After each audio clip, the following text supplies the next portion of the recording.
본 방송에서 제공되는 모든 정보는 투자 판단의 참고 자료이며 투자의 최종 책임은 본 방송을 이용하는 본인에게 있습니다. 자, 해외 증시는 지금 일단 상승을 했습니다. 다우지수 상승 흐름 마무리됐고요. 나스닥 0.07% 상승 마감했습니다. 뭐 내용도 나쁘지 않았죠? 뭐 시작은 괜찮았고요. 장중에 조금 떨어졌다가 장 마감에 다시 올라가는 모습. 그래서 S&P 500, 나스닥, 다우지수 전부 다 또 상승을 했기 때문에 사상 최고치 계속 이어가고 있는 거겠죠? 네, 흐름 굉장히 좋게 보여진다. 자, 이렇게 상승한 배경을 알아보려면 이제 우리가 뉴스를 들어가서 확인하시면 됩니다. 뭐 때문에 올라간 거냐? 이렇게 봐야 되겠죠? 아, 인프라 법안이 통과가 됐구나, 이렇게 알 수가 있습니다. 자, 뉴욕 증시는 인프라 법안 효과의 상승세를 보였다라고 되어 있고요. 역시 사상 최고치 마감되어 있다라고 얘기가 되어 있죠. 지금 투자자들은 미국의 해외 여행객에 대한 국경 개방, 그리고 하원의 1조 2천억 달러 규모의 인프라 투자 법안 처리, 그리고 연방준비제도 위원들의 발언을 주목했다라고 되어 있습니다. 일단은 이 1조 달러 규모의 인프라 법안 투자, 이 투자 법안이 통과가 됐다라는 게 가장 중요한 거겠죠. 일단 통과가 해야지만이 뭔가 실행이 되는 거였잖아요. 근데 통과가 안 된 상황에서 뭐 실행이 될 수 있는 부분은 없어요. 그렇다는 것은 이 통과를 시킨다라는 게 이제 가장 중요한 거잖아요. 그래서 그 부분이 이제 통과가 된 거고, 이게 상원을 통과해서 이제 바이든 대통령이 서명하면 곧바로 된다 되어 있습니다. 그동안 돈이 안 풀렸다, 뭐 쓸 때 못 썼다, 이런 부분이 있었는데 이제 쓰면 된다, 이런 얘기가 되는 거죠. 이제 사인만 남았어요. 자기가 이제 그 발의를 했던 그 법안이기 때문에 이제 사인을 하는 것은 어려운 게 아니잖아요. 이름만 쓰면 되니까. 자, 갑시다, 이렇게 고라고 얘기를 할 수 있는 상황이 좀 된 거죠. 그래서 인프라 법안이 이제 통과가 되면서 여기에 대한 기대감이 좀 커졌다라고 보시면 되겠죠. 자, 그 다음에 10월달 고용이 예상치를 웃도는 가운데 이제 바이든 행정부의 경기 부양 법안이 의회의 문턱을 넘어서면서 경기 회복 기대감이 커졌다라는 전망이 나오게 된 거죠. 즉 10월달에 고용 지표도 좋게 나왔단 말이에요. 그 다음에 요즘에 실업수당 청구 건수 계속 뭐 좀 떨어지고 막 그런 모습 좀 있죠. 그러니까 고용이 계속해서 좋아지고 있는 가운데 이런 인프라 투자에 대한 이런 법안, 즉 경기 부양에 대한 법안이 통과를 하게 되니까 경기가 더 좋아질 것이다, 이런 기대감이 커지게 되는 부분이 되겠죠. 여기다가 이제 뭐 최근에 위드 코로나 같은 부분들 긍정적으로 나올 수 있겠죠. 지금 8일을 기해서 신종 코로나 바이러스 감염증 백신을 맞은 외국인들에게 국경을 전면적으로 개방한다. 여행 수요가 크게 증가한다는 이야기입니다. 이게 위드 코로나의 또 다른 그 핵심 요소가 되지 않을까 생각합니다. 이제 미국도 개방을 하게 되면 전체적으로 글로벌 국가 대부분에서 이제 이런 국경 개방들 같이 일어날 수 있지 않겠는가라고 생각이 되는 부분이라고 보시면 되겠습니다. 무려 20개월 만에 비필수 목적의, 그러니까 여행 목적의 외국인 방문객의 입국이 허용되었다. 그래서 이제 관광이라든지 항공 또는 면세점 뭐 이게 다 줄줄이 되는 거죠. 이런 부분들이 크게 증가하고 있다. 예약의 수요가 증가하고 있다. 실제적으로 이제 진행이 되기 시작한다라면 이 부분에서는 긍정적인 효과가 더 커질 것이다라고 보시면 될 것 같아요. 자, 그 다음에 연준 당국자들의 발언도 한번 봐봐요. 이제 금리 인상을 위한 연준의 양대 목표치 달성은 2022년 말까지 이루어질 것이다. 즉 내년 말이죠. 내년 말에 금리 인상을 진행하겠다라는 얘기를 하고 있는 거죠. 실질적으로 뭐 올해는 이제 뭐 인플레이션 또는 공급의 불안 뭐 이런 것들이 있었습니다만 이제 시간이 지나면서 점차적으로 줄어들게 될 것이다. 괜찮을 것이다. 뭐 그래서 그런 내용들을 이야기하고 있는 부분이고, 그렇지만 내년도까지 더 높은 인플레이션이 장기화될 경우에는 중앙은행에 문제가 될 수 있다. 그렇기 때문에 그때는 통화 긴축 정책을 진행해보자 라는 얘기가 되고 있는 거겠죠. 그래서 연준 위원들은 계속 이제 뭐라고 시부리 할 거란 말이에요. 이게 시부리 되는 것은 중요하지 않고요. 언제 한다고 그것만 보시면 돼요.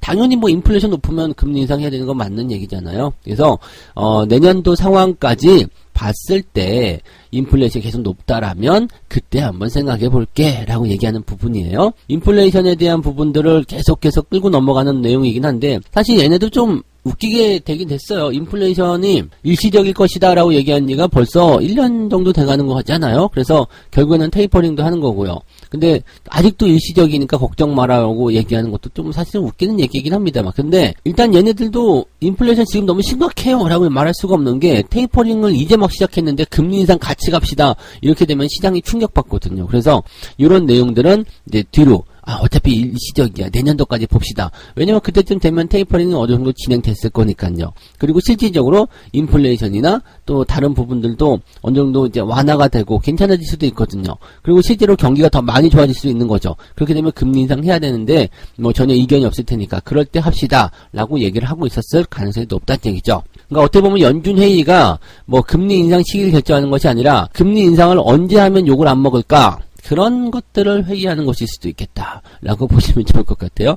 인플레이션에 대한 부분이 실제로 예상치보다 더 높은 상황을 보이고 있기 때문에 약간은 좀 주의가 필요한 그런 내용이라고 좀 생각하셔야 될 것 같아요. 자, 뭐 그 외에는 특이사항은 없었던 것 같아요. 그래서 미국 증시에서 이제 중요한 사항은 지금 여기 나와 있는 부분이겠죠. 미국이 그 해외 여행객들에 대한 국경 개방, 그리고 인프라 법안이 투자 처리가 됐다. 인프라 투자 법안이 처리가 됐다라는 거, 그 다음에 염준 의원들의 발언, 그래서 금리 인상의 시기 결정, 최근에 있었던 그 인플레이션에 대한 어떤 부담감들 언제쯤 괜찮아질 것이냐, 여기에 대한 얘기가 중요한 포인트라고 보시면 되겠습니다. 이 세 가지 모두가 전부 다 호재였다라고 보시면 되겠죠. 그래서 이런 미국산 호재를 통해서 미국의 주가들이 상승했다. 어떻게 보면은 어제 금융투자가 매수를 막 끌어올린 그런 이유가 이런 것들 때문이 아니었을까라는 생각도 잠깐 해볼 수가 있을 것 같아요. 그리고 위드 코로나 종목들에 대한 주가 상승, 긍정적인 부분들이 있었던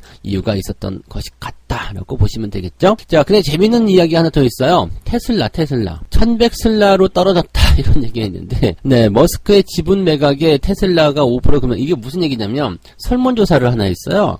트위터에다가 설문조사 했는데, 내가 가진 주식을 좀 팔까요? 그렇게 이게 하여튼 머스크니까 가능한 질문일 것 같아요. 실질적으로 이재용이 트위터에다가 이렇게 쓴 건 똑같아요. 내가 삼성전자 가진 주식 좀 팔까요? 뭐 그런 얘기를 한 거랑 똑같은 거 아니겠습니까? 그래서 이게 계속해서 $1200를 넘어섰잖아요. 1200슬라가 됐었던 게 지금 주가가 5% 꿍 하고 떨어졌다라고 되어 있습니다. 자기 지분 파는 걸 왜 물어보냐고. 파세요? 그러면 팔 건가? 뭐 이런 얘기인데, 최근 들어서 미실현 이익이 조세 회피 수단이 되고 있는 것과 관련해 많은 논의가 있었다. 그래서 내 테슬라 주식 10%를 매각하는 방안을 제안하는데 어때요? 라고 물어보는 건데, 보유재산이 주식분이라서 세금을 내려면 주식을 팔 수밖에 없다. 근데 실제로 여기에 대한 고충도 충분히 이해가 됩니다. 그리고 뭐 머스크가 이렇게 한다는 것은 약간은 좀 뭐랄까요, 정직하다? 뭐 그런 느낌이라고 좀 볼 수도 있을 것 같아요. 그래서 사람들이 여기다가 이제 57.9%가 찬성했다라고 되어 있잖아요. 근데 사실 뭐 기업들 같은 경우는 뭐 세금을 내기 위해서 주식을 팔았다든 아니면 어쨌든 간에 이제 그냥 이거 자기 마음대로 결정해서 끝내고 그냥 그러고 마는 경우잖아요. 그런데 지금 요거는 시장에다 먼저 얘기하고 주가가 떨어지고 뭐 이런 것들이 있었다라는 것은 어떻게 보면 참 뭐 기행이라고 볼 수가 있겠죠. 네. 기업 입장에서는 상당히 정직한 그런 부분이었을 수도 있겠고, 또 어떤 부분에서 본다라면은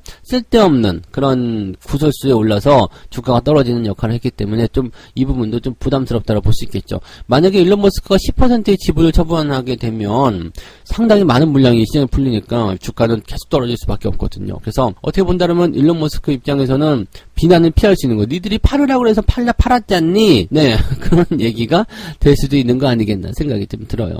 그래서 아무튼 세금을 내기 위한 그런 부분에서 나 주식 가지고 있는 거 팔까요? 뭐 이거는 어떻게 보면은 정직한 뭐 그런 표현이라고 좀 볼 수도 있을 것 같아요. 머스크만의 행동이라고 볼 수 있을 것 같긴 한데, 너다워 라고 볼 수 있을 것 같긴 한데, 테슬라에 투자하고 계시는 분들 입장에서는 에이씨 뭐 저런 말을 해가지고 주가를 떨어뜨려 이렇게 얘기가 나올 수 있는 그런 해프닝이 아닐까 생각됩니다. 어쨌든 테슬라는 뭐 지속적으로 올라가고 있는 부분이라서 특별하게 부담될 건 없는 것 같아요. 그죠? 자, 그 다음에 한번 또 볼만한 것들 뭐가 있을까요? 신약 개발에 총 2.17조. 근데 신약 개발은 이거 요즘에 이제 이야기 많이 있죠. 뭐 새로운 어떤 코로나 백신을 먹는 약이든 아니면 새로운 질병에 대한 약이든 뭐 등등의 이야기들이 굉장히 많을 텐데, 뭐 그것뿐만 아니라 이제는 새로운 것으로 좀 주목이 돼야 되는 게 항암, 희귀 또는 세포 치료 뭐 등등등 여러 가지 부분이 있단 말이에요. 근데 전부 다 코로나로만 집중됐기 때문에 여기서 이제 조금 밀려나 있었던 그런 종목군들에게도 관심을 좀 가져야 된다라는 얘기가 여기서 나오는 것 같아요.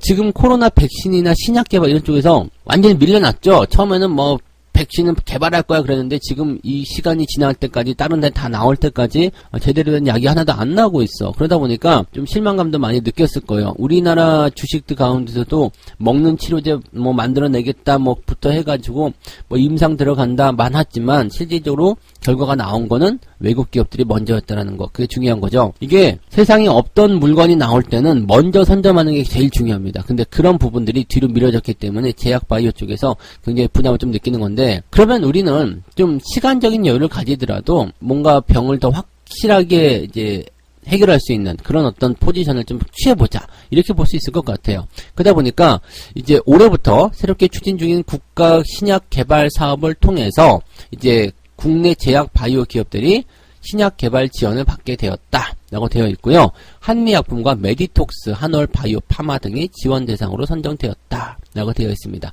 이런 기업들은 꾸준하게 기술 수출도 하고 있고 그래서 뭐 긍정적인 요인들이 좀 있는가 봐요. 그래서 그 부분들이고 2030년까지 신약 개발을 지원한다라고 되어 있고요. 내용은 9년간 1조 원의 예산이 투입이 됐고, 그 다음에 10년간 국고 1조 4,747억 원과 민자 7천억 원 등 총 2조 1,735억 원이 투입이 된다. 이게 되면 뭐 요즘에 조단위 조조조 해가지고 뭐 이게 느낌이 잘 안 오시겠지만 2조 1,000억 원이면은 상당히 많은 돈이다라고 보시면 되겠습니다.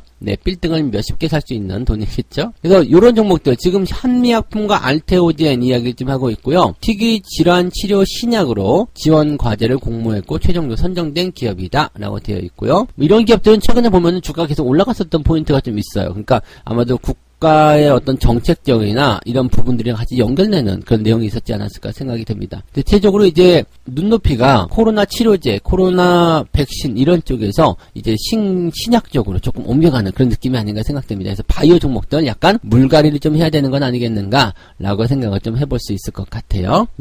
그 외에는 뭐 특이사항은 없었던 것 같아요. 그죠? 뭐 국내 증시에 대한 부분들 보게 되면은 이제 일단은 뭐 기대치가 조금 높아질 수 있는 상황이 좀 될 것 같아요. 전체적으로 이제 어제 꼬리를 달고 올라온 부분도 좀 있었기 때문에 뭐 흐름 자체가 뭐 그렇게 부담된다거나 그러지 않았을 거라 보여집니다. 그래서 시장에 대한 어떤 전반적인 부분들은 어제 올라왔었던 그런 기대감을 통해서 그 다음에 오늘 미국 시장이 좋게 마무리된 것을 통해서 긍정적인 상황을 좀 연결할 수 있을 것이다 라고 보시면 좋을 것 같습니다. 그래서 그런 내용들 같이 오늘 좀 살펴봤습니다. 오늘도 긍정적으로 여러분들 투자하시면 좋겠고요. 자, 오늘도 여러분들 성공 투자하시기 바랍니다. 여기서 마무리할게요. 고맙습니다.